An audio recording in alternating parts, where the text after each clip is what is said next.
What's going on, you guys? So today's video is just going to be a short one. It's basically just going to be me talking about a couple things that I don't like about the McLaren 720S. Now, don't get me wrong, it's an amazing car, but you know, every car comes with its flaws, and in today's video we're just going to be talking about a couple of the flaws that bother me about this McLaren 720.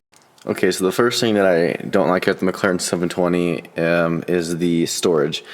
Now, it's got this little, pouch right here that will hold your stuff, and it's got this little cargo net back there, but it doesn't have a glove box, and that's a problem.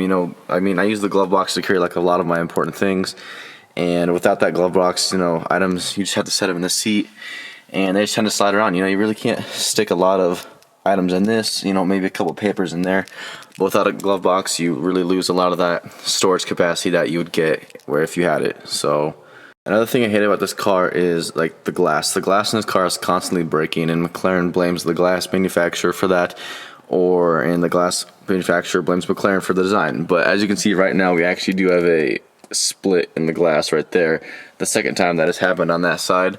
So we're gonna have to send this car back out to Denver once again for it to get fixed. And the glass is just super weak on this car. I've never had a car like this one that has a constant problem with glass breaking. You could just be daily cruising, not even doing any hardcore driving, and the glass would have split for no reason. So that is another reason why I do not like this car.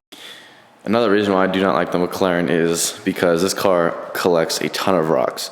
When you're driving like up in here, a lot of rocks will be like usually collected up in here, but taking it to the back, down here, like right above the diffuser where you can see like the back of the car, there is just always all these rocks being collected in there. This car kicks up a bunch of rocks, this car collects a ton of rocks, like it's ridiculous. Like you could just open up your door and you'll just hear a bunch of like rocks and gravel just fall out of it, and it honestly gets annoying by how many rocks this thing picks up. This is probably the last thing that I dislike about this car is the seat controls. Now they're not on the left side like they would usually be on any car.